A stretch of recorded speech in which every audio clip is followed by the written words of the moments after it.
Muy buenas tardes. Mi nombre es Jorge Gómez. Estamos en la granja Mamá Lombriz, ubicados en la vereda Río Blanco de la meseta de Popayán a 1750 metros de altura. Granja Mamá Lombriz quiere implementar, ha venido trabajando unos procesos del sector agropecuario en pequeños espacios. Nuestra finca tiene 5 hectáreas, 1 hectárea está en bosque y en bosque nativo, un compromiso ambiental para protección de nuestra fauna y nuestra flora local, la preservación de aguas, y las otras 4 hectáreas están en proceso productivo. Y en esta área tenemos el cultivo de tilapia en estanques de geomembrana. Estos están en el piso recubiertos con plástico de invernadero para mejorar la temperatura, porque esta especie es de aguas cálidas y la temperatura de Popayán generalmente está en 18, 19, 20 grados, y el invernadero nos permite subir la temperatura a 22, 24 y hasta 26 grados. Eso permite generar un ambiente de mayor confort para el crecimiento de nuestras tilapias. Aquí podemos observar un estanque de 60 metros cúbicos con 600 tilapias, con una densidad de 10 animales por metro cúbico, sin aireación mecánica, es decir, con el oxígeno que está de forma natural en el agua.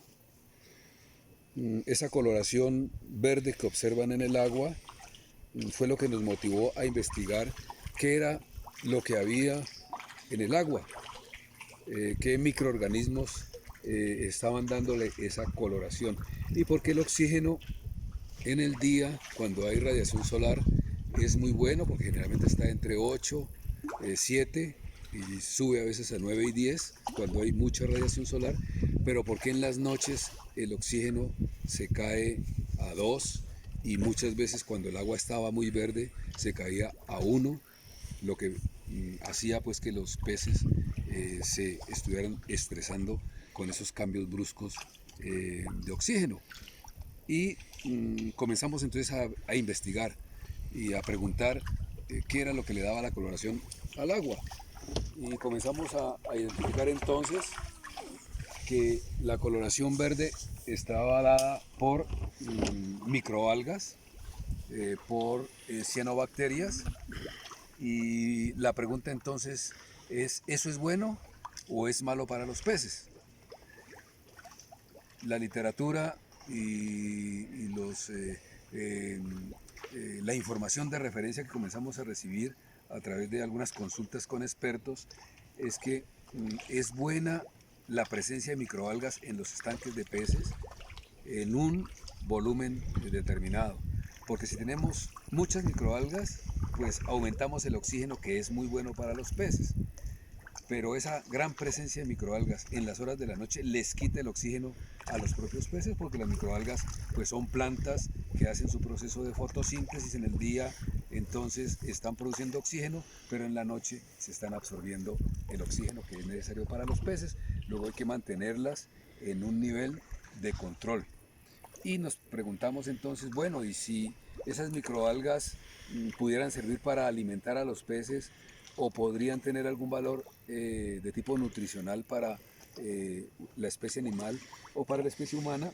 Y en la literatura encontramos entonces que las microalgas son de alto valor benéfico a nivel nutricional en los componentes de proteína, aminoácidos, oligoelementos y vitaminas.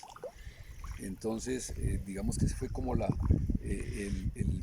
elemento que nos dio, el elemento motivador para hacer el proceso de investigación, estructurar entonces el proyecto para el cultivo de microalgas, que nos sirviera además de ser remediador, porque ellas en su proceso, al ser plantas, absorben los nutrientes que tiene el agua. Esos nutrientes que tiene el agua están determinados por las excretas de los peces y los sobrantes de concentrado.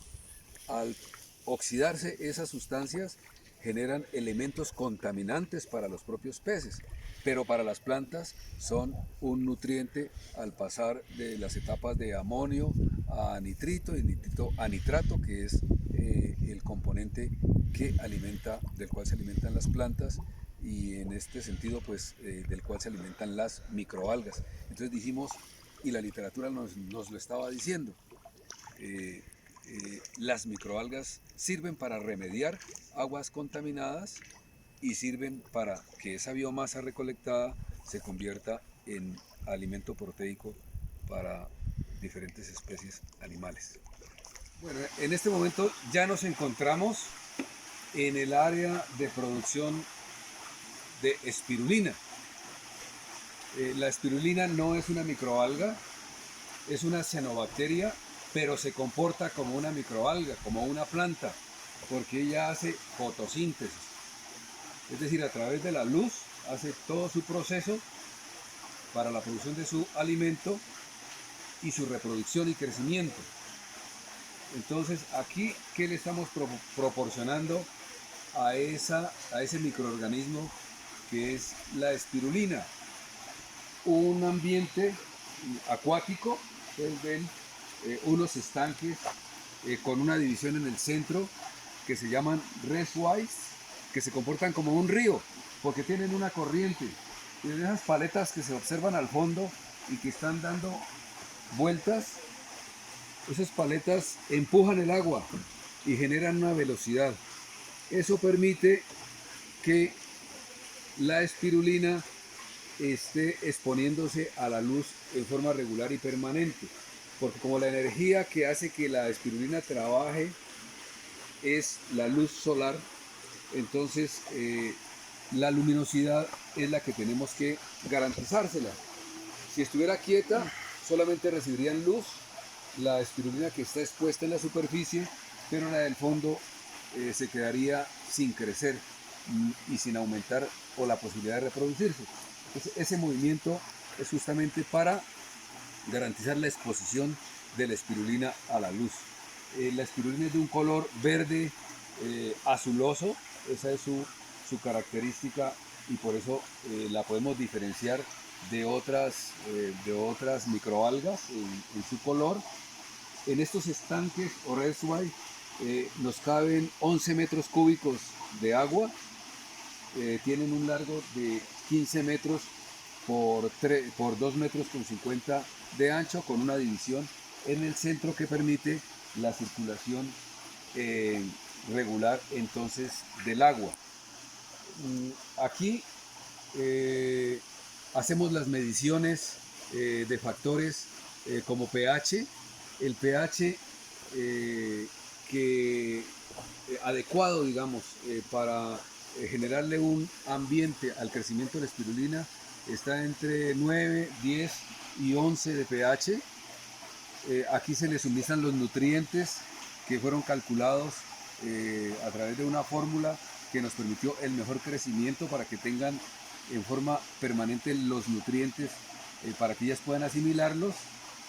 Y aquí se hace medición entonces también de oxígeno, pH, que es el factor fundamental, y medimos la concentración a través de este equipo construido de manera artesanal, que es un disco Secchi, que nos permite introducirlo, y cuando este disco se nos pierda a la luz, podemos medir entonces, miren, ahí se está perdiendo en 4, entonces tiene Secchi 4, la densidad a la cual es conveniente cosecharlo es si el Secchi nos marca 2, eso está ya medido, lo comparamos con el conteo al microscopio y ese nos tiene que relacionar 1 por 10 a la 7, que es la densidad adecuada para hacer la cosecha entonces. En la parte de allá tenemos las mallas para el cosechado. Aquí les presentamos a Camila como la coordinadora técnica del proyecto y responsable de que funcione desde el punto de vista técnico nuestro proyecto. Está Andrés, profesional del área agropecuaria, que quiso vincularse a nuestro proyecto para aportar su conocimiento y para aprender también del cultivo de las microalgas. Está nuestra tecnóloga del SENA, Jamie. Jamie es la responsable y cuidadora de la espirulina, y va a hacernos una demostración del proceso de cosechado. Mi nombre es Jenny Paola Urbano, soy aprendiz SENA del Tecnólogo Control Ambiental y pues estoy haciendo mi pasantía en la empresa Mamá Lombriz. Entonces yo soy una encargada del cosechado. Para el cosechado nosotros utilizamos una malla de 40 micras, utilizamos un colador, se podría decir un colador, para que las partículas que pues caen encima del cultivo se colen ahí. La escoba para mover el agua, porque tiende a sentarse, las partículas que se van muriendo de la espirulina pues tienden a sentarse, entonces utilizamos la escoba para moverlas y pues para poderlas sacar. En esta parte tenemos otro colador, el cual utilizamos para, después de que nosotros sacamos la materia, la ponemos aquí y la prensamos aquí con esta piedrita para que pues para que salga la mayor cantidad de agua que tendría la masa. Bueno, entonces así vamos a hacer el cosechado. Utilizamos una jarra de 2 litros para cosechar. Entonces la pasamos por la primera malla, para que se filtre, y damos 1 litro, ¿vale? Observar que el agua es muy verde y como sale, el agua que sale tiene un color más claro, eso quiere decir que la malla sí está cosechando, pues está dejando como el 90% de la espirulina. Después de esto nosotros recogemos con esta paleta lo que nos queda aquí, esta ya sería la masa, que luego vamos a pesar. Aquí ya obtenemos la materia un poco húmeda, pero pues ya es la espirulina. Esta es la espirulina la que estamos cosechando.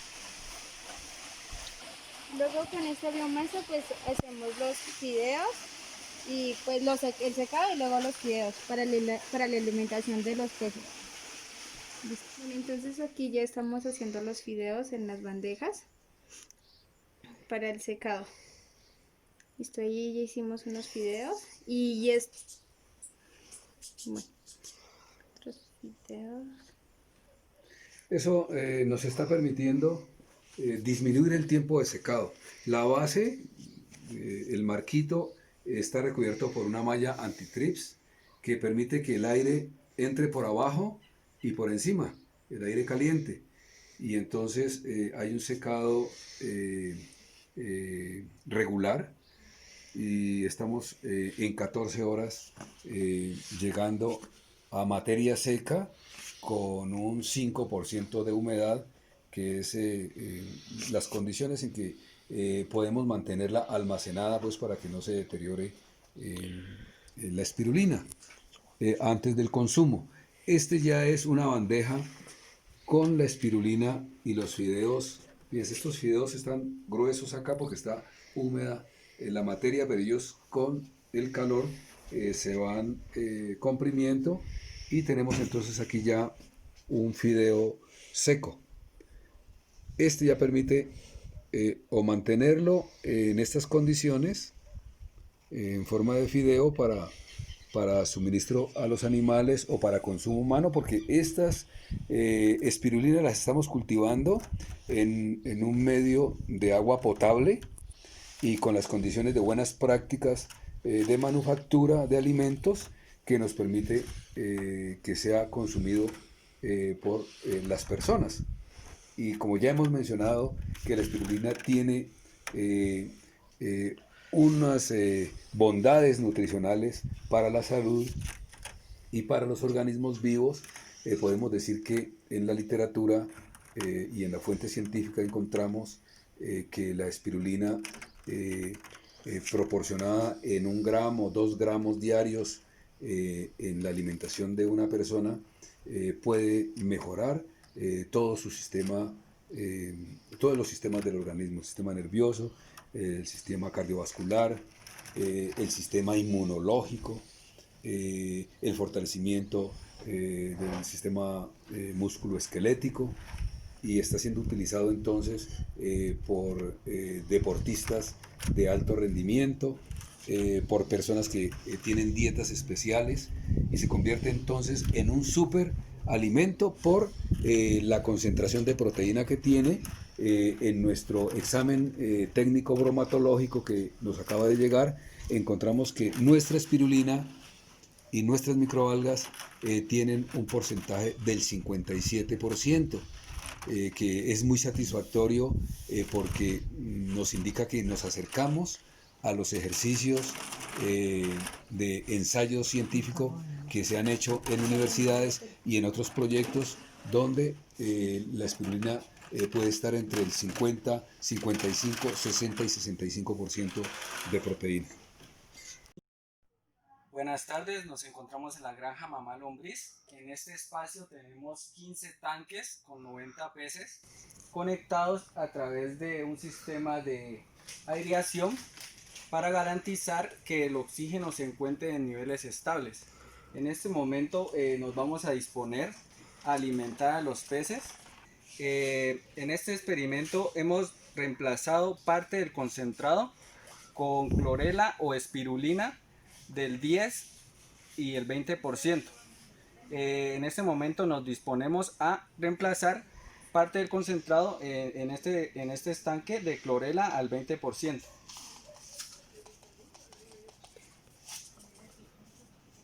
Como podemos evidenciar, los peces pues están muy activos, se están comiendo el alimento pues de la manera que esperamos. Y para el experimento pues nos sirven estos resultados. Bueno, entonces la biomasa que acabamos de mostrar la hemos empacado en este tarrito que tiene forma de tetero. Hicimos los fideos para el secado. Decíamos que esta espirulina nos sirve para el consumo humano porque está cultivada con agua potable, en unas condiciones de buenas prácticas de manufactura de alimentos, y en consecuencia podemos aprovechar las bondades nutricionales de las microalgas para nuestro consumo. Voy a compartir con ustedes una degustación de las microalgas y les aseguro que la vida les va a cambiar. Mañana vendrán con mayor espíritu, con alegría, con risa, con fuerza y con muchas ganas a enfrentar el trabajo y la vida, porque estamos proporcionando 57% de proteínas, oligoelementos, vitamina C, vitaminas B, y eso con toda seguridad lo va a recibir bien nuestro organismo. Aquí tenemos las carantantas tradicionales de Popayán. Queremos que las prueben con la salsa de espirulina fresca, y con certeza que si a nuestros niños les damos unas galletas o unas papas con esta salsa, pues estamos complementando su alimentación. Es una especie de mantequilla de alto valor proteico, de sabor agradable porque tiene una textura muy fresca, muy tierna. Y ustedes qué sienten, qué perciben al saborear nuestra espirulina. Yo pienso que es muy parecida al queso crema, pero con un sabor adicional. Con todas las bondades que tiene la espirulina. Entonces los invitamos a que próximamente, una vez hayamos tramitado nuestra licencia frente al INVIMA para tener la resolución para comercializarla como producto alimenticio. Los estaremos invitando entonces a que nos llamen, a que vengan a conocer nuestro proyecto, a que miren nuestro proceso, a que aprendan un poco de este nuevo ensayo en la producción de alimentos que puede convertirse en una alternativa para la alimentación sana en nuestros hogares.